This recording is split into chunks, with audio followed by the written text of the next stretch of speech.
Today, we're going to take a look at the immortal gargoyle and angel of the night, Demona. Demona is a jack of all trades that particularly excels in fast movement and doing wide damage at a distance. She's extremely versatile, and in my opinion, can easily be the best option when you just want to put in a third character on your team and you don't know who would fit. She's good at AoE attacks that do damage to more than one space or opponent. She excels at indirect attacks, as most of her cards bypass taunt or stealthy. The catch is that she likes to go it alone without regard for what her attacks will do to her or her allies, so you could run into some friendly fire if you aren't careful. One thing to be aware of is the strong status effect. Having strong increases all damage done by that character by 1, no matter how many counters are on that status. So, let's take a look at how Demona can soar over the competition by checking out her character card. Like most characters, Demona can move 2 spaces, provide a hand size of 2, and hit for 2 damage. Demona's health points stand at a respectable 8, and her victory points are average with 5. This puts her smack dab in the middle of the characters regarding how tempting she is as a target. Her skill is Dangerous Force. If you played at least 2 Demona cards in one turn, take off the status effects from her and then give her 2 strong. She's a survivor who shrugs off technical and magical limitations. This gives her a counter to status effects, as long as she has 2 of her cards to play. One situation I want to clarify is that even if she is immobilized, she can still play her movement card. She just won't be able to move, so Dangerous Force still applies. Demona likes to rely on herself above all else, and her skill represents that. Considering how she likes to spread out her damage, Dangerous Force can make her turns incredibly powerful. Thanks to Strong, I've had turns where she spread out 11 damage. Try to save your cards for the right time to make use of this. Demona's upgrade is her human alter ego, Dominique Destine. When Dominique's second card is discarded during her turn, gain 2 VP and flip this card back over. There's a few unique things about this upgrade. First of all, it's repeatable. If you have the cards to banish, you can use it once per turn. Second, it directly gains multiple VP. Since that's 10% of the points you need to win, or half of a Mickey, it's fairly significant. That being said, you have to discard 2 cards, which you may not want to do. As you may have been able to guess, Demona likes to use her resources up quickly. So, let's go through Demona's cards and break it down a little further. I'll be going from most common to least common, as some cards appear in the deck multiple times. The first 3 cards have 2 copies each. Particle Blast has a range of 2 and does 2 damage to a rival. If that rival's on a VP space though, it does 3 damage instead.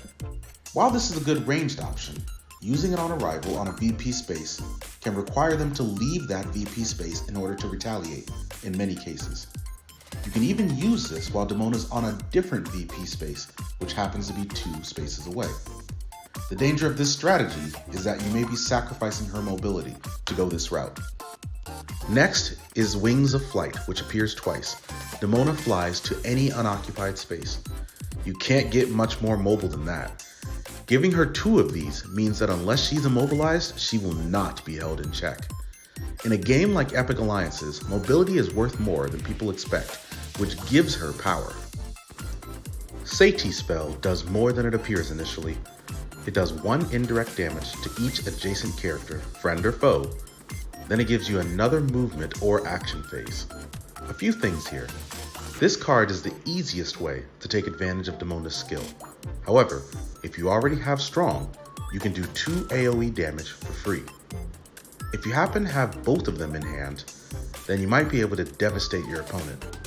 As great as all this sounds, keep in mind that it can hit your allies as well, so be careful. The next card is all about finding someone to single out. You move next to one character and indirectly damage them for 1. Must have been a tough landing. It's also a movement or an action card. I consider it a slightly more valuable version of Wings of Flight, as it does damage as well. The sacrifice being that you're putting yourself in harm's way if you don't KO that rival. Also, keep in mind that you can single out allies too, though I don't think you would need to. Her iconic rocket launcher is a good example of doing splash damage at a distance. You select a spot within the range of 2 spaces, then everyone at or next to that spot takes 2 indirect damage.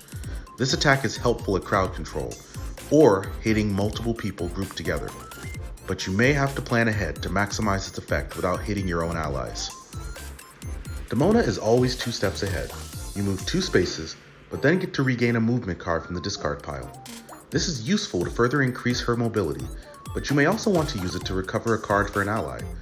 Being able to search for a particular card in your discard allows you to find the best possible option depending on your situation. Dark Lightning does 8 damage, 3 to one rival, 3 to another rival, and 2 to you? That's right. It has a range of 2, and in exchange for that much damage, some of it backfires towards Demona. The key to this card is knowing when to use it. Sure, you want to maximize the effect on your opponent, but you also want to wait for the right time for self-damage. You can use it when Demona is near full health, or when she'll be healed soon. Another option is if you know she's going to be KO'd, you can take them out with you. Demona is a mixed bag. She has a lot of mobility and can do decent damage, but can also hurt your team pretty badly. Overall though, she has a lot of tools to make your opponent think twice about how they play this game. Because Demona likes to play her own game though, she can work well as the third on teams. I don't like her to be the focal point, but she certainly causes chaos while allies work through their plans. One thing to keep in mind for her is to save her cards for the right moment. You can either play aggressively with standard actions, or lay back and wait to strike. If you wait to gain strong, she can wipe out groups in a single turn. And her indirect abilities definitely make stealthy and taunt less effective. Her strengths lie in the fact that she bypasses some traditional defenses due to her range and her ability to hit indirectly. No spot is out of reach for her as long as it's unoccupied. And she can deal with what's further away because of her crowd control. I may only have 2 weaknesses listed, but that first one shouldn't be ignored. Her biggest issue by far is that she can hurt herself and her team. From Dominique to Dangerous Force, some of her abilities require heavy card use to work. She doesn't need to use cards every turn, but you could be tempted to. Demona is a lone wolf, which can work well as long as you're aware of the potential risks she brings. The funny thing is, for all my talk about Demona working well as a third wheel on many teams, there aren't a lot of teams that specifically highlight her skills. It's not a problem, it's just that she fits other people's styles more than they fit hers. Even with that, I can present the following teams: Ariel, Demona, and Gaston. This team relies on Gaston and Demona to provide the short and long range offense respectively. Ariel provides healing for each, as well as the ability to draw more cards for Demona to use. Ariel can also heal any damage that Demona does to herself or her teammates. Finally, it's good to know that each member has a different upgrade path for this team. Demona, Maleficent, and Sully. Demona and Maleficent are both good at doing damage to groups of enemies. They are capable of performing indirect damage and KOing multiple rivals at once. Sully protects both of them and allows each to perform their strategy in peace. You also have a good shot at upgrading 2 or 3 characters here. So that's our breakdown of Demona. Thanks for joining us. Make sure to stick around for our next one. Until then, remember, if you are not my ally, then you are my enemy. See you next time.